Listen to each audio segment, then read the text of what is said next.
महात्मा बुद्ध ने छुआछूत और ऊंच नीच की परंपराओं की तीखी चुनौती दी।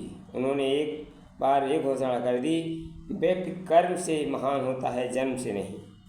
जब इस देश में बौद्ध धर्म की लहर उठी तो सारा देश बौद्धमय हो गया। सारा देश एक स्वर में गूंज उठा, जन्मता जायतो शूद्रा संस्कार प्राद्विज उच्यते। उन्होंने अंगुलमान जैसे डाकू को बौद्ध भिक्षु बनाया, आम्रपाली जैसे नगर वधु को भिक्षुणी बना दिया।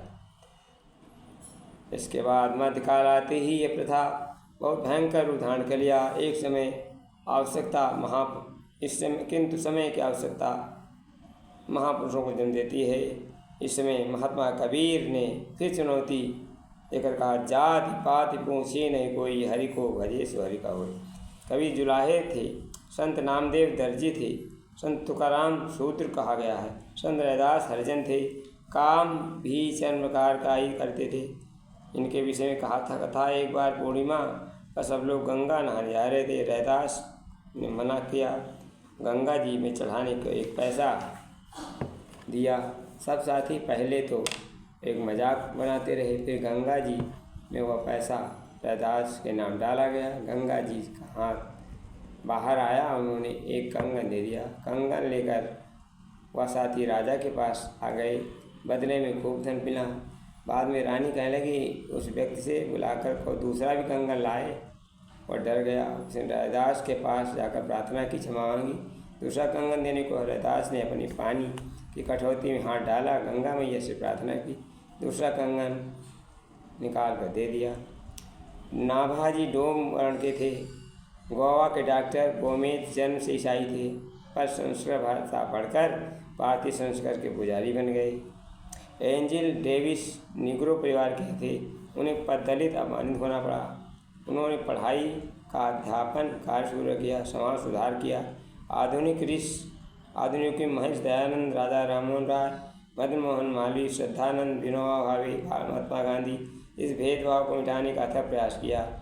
आर्य समाज, परम समाज, रामकृष्ण मिशन, इसे ऊंचा उठाने का प्रयास किया गया।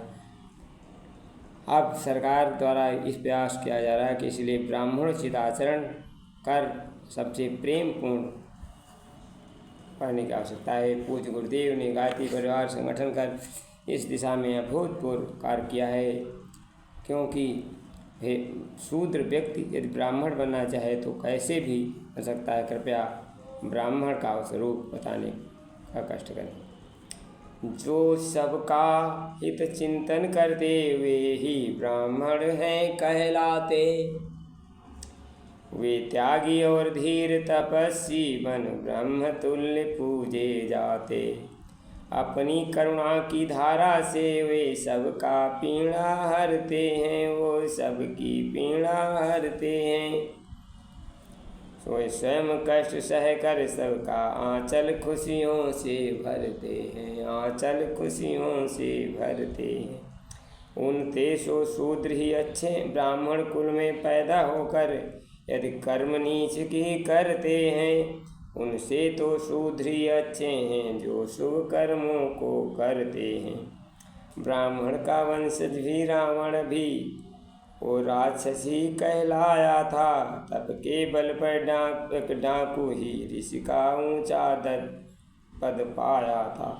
सेवा तप और साधना ब्राह्मण की पहचान, स्वार्थ सुखों को छोड़कर जो करता जग कल्याण। धन्यवाद। वीडियो अच्छा लगे शेयर कर दें।